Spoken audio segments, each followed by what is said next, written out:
చూసి ఎంత బాగున్నాడో ఈ పిల్లాడని తీసి ఆవిడ మహదైశ్వర్యవంతురాలు, మెరిసిపోతోంది, అన్ని ఆభరణాలు ధరించి ఇప్పుడు ఆ పిల్లవాడిని తీసుకుని గుండెల మీద వేసుకుని సంతోషిస్తాను. నాకు తర్వాత తెలిసింది ఏంటి అంటే ఆవిడికి పిల్లలు లేరు. ఆవిడ ఆ పిల్లవాడిని గుండెల మీద వేసుకుని పొంగిపోతాను. వాడు కయ్యోమని ఏడుస్తున్నాడు. ఈ తల్లి ఎక్కడి నుంచో అక్కడ రాళ్లు పోస్తున్నది చూసి నవ్వుతూ వచ్చి ఆ పైన కట్టినటువంటి చుట్ట కుదురు తీసి ఇలా దులిపి ఎడం భుజం మీద వేసుకుని ఆ కట్టినటువంటి ఆ పమిట విప్పి ఇలా దోపుకున్న చీర కిందకి విప్పి దుమ్ము దులుపుకుని ఆ పిల్లవాడిని తీసుకుని ఇలా చేతుల్లో పట్టుకుని ఆవిడ అంది. అనేటప్పటికి వాడు ఇంత బోసినవ్వు నవ్వి ఆవిడ పాలిస్తే అంత చెమట వాసనతో ఉన్న శరీరంలోంచి స్రవించిన పాలు వాడు గడగడ గడగడ గడగడ తాగేసి నిద్రైపోయాడు. ఈ తల్లి అలా చూస్తూ నిలబడి ఎంత అందంగా ఉన్నాడో ఈ పిల్లాడంది, వెళ్ళిపోయింది.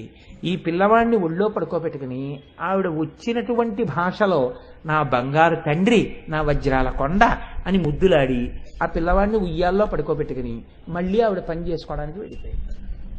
మీరు చూడండి, ఇందులో గమ్మత్తు, అందులో పెద్ద రహస్యం ఏమి ఉండదు. నా బుర్ర నేను అలా అంటుంటాను అలవాటు కొద్దీ. తల్లికి పిల్లవాడంటే తన బిడ్డ అంటే లోకమంతా వదిలేసిన వాడైనా సరే అమ్మకి ప్రాణం. అమ్మతనాన్ని చూసేటప్పుడు తన అమ్మ అయితే చాలు తప్ప ఈ అమ్మ కన్నా ఆ అమ్మ బాగుందని చెప్పి ఆ అమ్మని ప్రేమించడం తెలియని తనం బిడ్డతనం కదండి. ఈ అమ్మ కన్నా ఆ అమ్మ బాగుందని ఏ పిల్లవాడు ఇంకో అమ్మతో వెళ్ళిపోడు. అమ్మ అంటే అంతే. అమ్మ ధనికురాలా, అమ్మ దరిద్రురాలా వాడికి తెలియదు. అమ్మ అందగత్తా, అమ్మ అందవిహీనురాలా, అసలు శాస్త్రంలో ఆ మాటే లేదు. అమ్మ అమ్మే, బిడ్డ బిడ్డే. బిడ్డ లోకంలో అందరూ వీడంత పనికిమాలిన వాడు లేడు, వీడు ఇలా ఉంటాడు అలా ఉంటాడని ఎవ్వరూ ఇలా బుగ్గగిల్లిన వాళ్ళు కూడా లేరు ఆ పిల్లాన్ని. కానీ ఈవిడ ఆ పిల్లాన్ని పట్టుకుని పేరంటాలకు ఎడుతుంది, ఆ పిల్లాన్ని పట్టుకుని బజారుకి ఎడుతుంది. అందరూ పేరంటాలకు వచ్చిన మిగతా పిల్లలందరినీ చూసి వీడిని చూసి వీడేవిడు ఇలా ఉన్నాడని చెప్పేసి వాడిని వెటకారం ఆడినా ఆవిడ బెంగ పెట్టుకుని కళ్ళమ్మ నీళ్లు పెట్టుకుని వాడిని తీసుకొచ్చి నీకేం పర్వాలేదు నాన్న, వాళ్ళందరూ అలా అంటే అన్నారులే, నువ్వు నా వజ్రాల కొండవిరా, నువ్వు నా బంగారు తండ్రివిరా అని కళ్ళమ్మటి నీళ్లు పెట్టేసుకుని నువ్వు ఒకనాడు వృద్ధిలోకి వచ్చిన తర్వాత వీళ్ళందరూ నీ కాళ్ళ మీద పడతారులే నాన్న, తొక్కదేముందిరా ఒంటి మీద్ది, నీ మనసు బంగారం నాన్న, పార్వతీదేవి నలుపు, నారాయణుడు నలుపు, ఏది నలుపు కాదురా, లోకానికి నీళ్ళిచ్చేటటువంటి మేఘం నలుపు, అన్నీ నలుపు, తెలుపుగా ఉన్నవన్నీ కూడా ఓ పైకి తెల్లగా కనపడినవన్నీ గొప్పవేంటి, ఇంత మరకబడితే అసహ్యంగా అయిపోయేటటువంటి తెల్ల పంచ గొప్పదా, ఎన్ని అన్నిటినీ ఇంద్రియాలని పక్కన పెట్టి దీక్షావస్త్రంగా తీసుకున్న అయ్యప్ప స్వామి భక్తులు కట్టుకున్న నల్ల పంచ గొప్పదా, నువ్వు అయ్యప్ప స్వామి దీక్షితుడు కట్టుకున్న పంచలాంటి వాడివిరా నాన్న, వాళ్ళకేం తెలుసురా, భోగం అనుభవించడానికి వెళ్ళి విటుడు కట్టుకున్న తెల్ల పంచలాంటి వాళ్ళు రా వాళ్ళందరూ అని ఇంత కవిత్వం చెప్పేస్తున్నావిడ. వీడు అసాధారణ ప్రజ్ఞాశాలి అయి వీడి అందం చూడ్డానికి ఏం ఉండదు. అబ్దుల్ కలాం గారు అందం చూడడానికి ఏముంటుందండి, మధ్యపాపిడి తీసి ఇలా చూపితే ఇంత ఊట జుత్తు ఇక్కడ వరకు పెట్టంత మనిషి, ఏముంటుంది అందం ఆయన వస్తే. కానీ మీరు పేపర్లలో చూసుంటారు, అబ్దుల్ కలాం గారు అలా నిలబడితే పిల్లలు కూడా ఇలా కెమెరాస్ పట్టుకుని నిలబడ్డారు. అబ్దుల్ కలాం గారిని చూడడానికి అంత ఎగబడతారు, లోపలి సౌందర్యం. ఇప్పుడు ఆ పిల్లవాడు అంత వాడయ్యాడు, ఆయనతో ఫోటోలు తీయించుకునేవాళ్ళు, ఆయన ఫోటోలు తీసుకునేవాళ్ళు, ఆయన దగ్గర చేశామన్న వాళ్ళు, ఆయనతో కలిసి ఉండేవాళ్ళు. మా ఆయన ఇంత వాడనేటటువంటి భార్య, మేము ఆ నాన్నగారి బిడ్డలమనేటటువంటి బిడ్డలు ఇంతమంది వచ్చారు. ఆనాడున్నది ఎవరు, అమ్మొక్కతే. ఆ తర్వాత ముద్దులు పెట్టుకున్న వాళ్ళందరూ వాడి యొక్క విభూతులను చూసి ముద్దులు పెట్టారు. ఏ విభూతి లేదని లోకం వదిలిన నాడు ముద్దు పెట్టుకున్న పెదవులు అమ్మ పెదవులు కదండి. ఆ పెదవుల యొక్క ముద్రలు ఎన్ని మాటలు పడ్డాయో ఆ పిల్లవాడి వృద్ధికి అన్ని ఆశీర్వచనాలు పడ్డాయి. ఆ పెదవుల ముద్రలు ఈ పిల్లవాడి నాడిలా అవడానికి హేతువులు కదండి.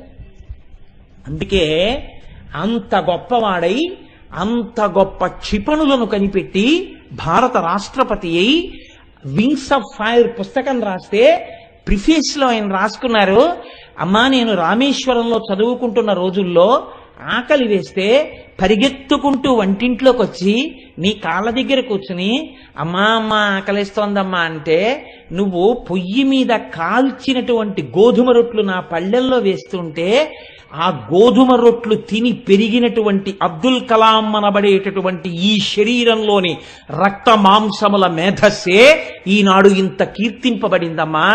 ఈ దేశానికి నేను చేసిన సేవ, నా వైభవం, నా ప్రాజ్ఞత, నా జ్ఞానం నీ చేత్తో పెట్టిన గోధుమ రొట్టెలోంచి వచ్చాయమ్మా. ఈ శరీరం మళ్ళీ పడిపోతే నేను చూడాలనుకునేది, నేను నమస్కరించాలనుకునేది ఎక్కడున్నా అక్కడికి నేను వచ్చి నీ పాదాలకి నమస్కరిస్తానమ్మా అని రాసుకున్నారు. అది ప్రాజ్ఞత. అందుకని మహానుభావుడు కలాం గారు. కాబట్టి ఇప్పుడు చెప్పండి, చిన్నతనంలో బిడ్డడు ఎలా ఉన్నా ఆ పిల్లవాడిని ముద్దులు పెట్టుకుని వాడికి అంగరక్ష పెట్టి వాడి వృద్ధిలోకి రావాలని వాడి అజ్ఞానం మన్నించిన అమ్మ పెదవుల ముద్రలే వాడి ఈనాడు ఇంత వాడై వాడి మీద బడి ముద్దులెట్టుకుని మిగిలిన వాళ్ళు ఆయన చుట్టూ చేరడానికి హేతువులవుతున్నాయి. మిగిలిన వాళ్ళు పెట్టిన ముద్దులు చెప్పుకోవలసిన ముద్దులు కావు.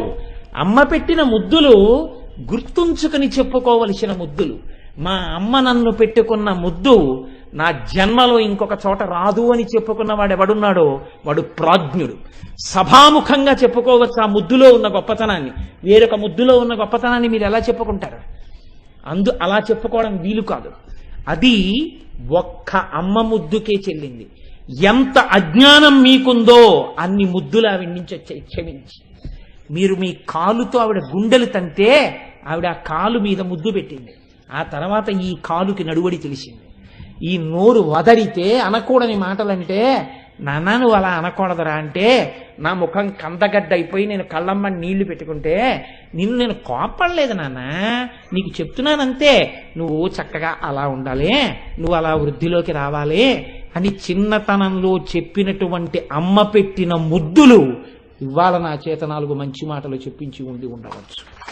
కాబట్టి తీర్చిదిద్దడం అన్నది ఎక్కడుంది? నా అజ్ఞానాన్ని మన్నించి నేను తప్పు చేసినప్పుడల్లా నాకు బోధ చేసి ముద్దు పెట్టిన మా అమ్మ పెదవులు నా సంస్కారమునకు హేతువులు.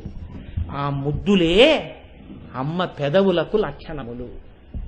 ఇప్పుడు చెప్పండి, మనం ఆచమనం చేస్తే ఓం కేశవాయ స్వాహ, ఓం నారాయణాయ స్వాహ, ఓం మాధవాయ స్వాహ అంటాం. ఏం ఓం రామాయ స్వాహ అనకూడదా? అనం. ఆ 3 చెప్తాం. ఎందుకు చెప్తామో తెలుసా అండి? ఇప్పటికీ ఆచమనంలో ఆ 3 నామాలే ఎందుకు చెప్తాం అంటే ఈశ్వరుడు మాట అన్నది ఇచ్చింది పిపీలికాది పర్యంతంలో ఒక్క మనుష్యుడికే ఇచ్చాడు. ఈ మాట కోట్ల మందిని దారి తప్పించడానికి వాడచ్చు. ఈ మాట అగాధంలో పడిపోయిన వాణ్ణి పైకెత్తడానికి వాడచ్చు. కోట్ల మందిని ఊబిలోకి దింపే మాట. వాడు ఒక స్థితిని చేరుకున్న తర్వాత వాడి వెంబడబడి తిరిగేటటువంటి ముద్దులు పెట్టే వాళ్ళు ఉంటారే, అటువంటి వ్యభిచార దోషంతో కూడుకున్న వాళ్ళ యొక్క మాటల్లాంటి మాటలు ఆ మాటలు. ఊబిలో కూరుకుంటూ ఉండగా పైకెత్తే మాటలున్నాయే అవి అమ్మ మాటల్లాంటి మాటలు ఆ మాటలు. ఇప్పుడు నీ మాటకి ఆ సంస్కృతి ఉండాలి. నీ మాట అంతటి శక్తిని పొందాలి. ఈ మాట ఎక్కడి నుంచి వస్తోంది? ఎవ్వరికీ లేదు. ఊపిరిని మాటగా మార్చే యంత్రం ఒకటి ఈశ్వరుడు ఇక్కడ పెట్టాడు. అదే స్వరపేటిక. ఈ స్వరపేటికలోంచే మాటలు వస్తున్నాయి. వాయువు మాటలుగా మారుతోంది. ఈ స్వరపేటికని ఛార్జ్ చేయగలిగినది సనాతన ధర్మం ఒక్కటే చెప్పింది. బాగా బడలిపోతే స్వరపేటిక ఎక్కువ నీరు తాగి దాన్ని శుద్ధి చేయరాదు. చాలా తక్కువ నీటితో అది శుద్ధి అవుతుంది. తక్కువ నీరే తీసుకోవాలి స్వరపేటిక బడలిపోతే. రాత్రంతా మీరు పడుకున్నారనుకోండి, స్వరపేటిక యందు కూడా మాలిన్యములు చేరుతాయి. కంఠం సరిగ్గా రాదేమోనని ముందు కంఠంలో మాటలు ఎక్కడి నుంచి వస్తాయి అంటే 3 స్థానములలోంచి వస్తాయి. కంఠంలోంచి మొదటి మాట వస్తుంది కా కా కా అన్నప్పుడు మీరు ఇక్కడ వేలు పెట్టి చూసుకోండి. అంటే ఇప్పుడు సభలో కా కా అన్నప్పుడు యాడమ్స్ యాపిల్ అంటారు మగవాడికి. ఇక్కడ కనపడుతుంటుంది స్వరపేటిక యొక్క వైబ్రేషన్లో పెట్టుకున్న సెల్ ఫోన్ లాగా మీరు కా కా అంటే ఇక్కడ వైబ్రేషన్ వస్తుంది. ఇక్కడ పుడుతుంది కకారంతో. కా ఆనందవాక్యం. అందుకే కళాభ్యాం అంటూ శంకరులు శివానంద లహరి కకారంతో మొదలు పెడతారు. క క అన్నప్పుడు ఇక్కడ పుడుతున్నాయి మాటలు. ముందు స్వరపేటిక మీద మినపగింజ మునిగినంత నీరు మాత్రమే పోసి మాటలు పుట్టే ఈ స్థానాన్ని ఛార్జ్ చేయాలి, లూబ్రికేట్ చేసినట్టు. అందుకే ఆచమనం అంటే జాగ్రత్తగా గోముద్ర పట్టి మినపగుంజ ములిగినంత నీరే పోసి అప్పుడు అమృత మార్గం దగ్గర కింద పెరిగి పెట్టి జుర్రుకున్న శబ్దం రాకుండా లోపలికి పుచ్చుకోవాలి. గుటక వేయకుండా రెండో నామం చెప్పకూడదు. కేశవాయి స్వాహ అన్నారు అనుకోండి, కే అన్నప్పుడు ఇక్కడ ఫస్ట్ లూబ్రికేషన్ అవసరం, అప్పుడు నీరెడుతుంది. ఇప్పుడు రెండో స్థానం ఏది?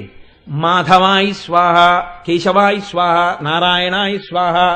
నా నా నా అన్నప్పుడు నాలుక వెళ్ళి ఎక్కడ నొక్కుతోందో అక్కడ నుంచి పుడుతుంది. ఇక్కడ కాదు, ప్రధానం నా నా, నాలుకతో నక్కకుండా నా అనండి, అనలేరు. అందుకని నారాయణాయి స్వాహ నీళ్లు పుచ్చుకుంటారు. ఇప్పుడు 3 పెదవులు కలిస్తే వస్తుంది. మా మా, పెదవులు కదపకుండా మా అనండి, పెదవులు కదపకుండా అనలేరు. అంటే మాధవాయి స్వాహ పెదవులు కలిపినప్పుడు వస్తోంది. ఈ 3 చేత ప్రధానమైన అక్షరములతో కూడిన సమస్త శబ్దములు నీ నోట్లోంచి వస్తున్నాయి. దీనికి ఇచ్చాడు స్వరపేటిక. దీన్ని మినపగింజు మునిగినంత నీటితో ఈ 3 నామాలతో శుభ్రం చేయి. శుభ్రం చేసి ఎందుకు చేస్తున్నావో తెలుసా? ఈ స్వరపేటికతో నువ్వు మాట్లాడిన ఏ మాట అయినా లోకాన్ని ఉద్ధరించడానికి, దిశానిర్దేశకత్వానికి పనికి రావాలి తప్ప ఒకడిని పాడి చేసే మాట మాట్లాడవద్దు. ఇది ఈశ్వరుడిచ్చాడని గుర్తుపెట్టుకో.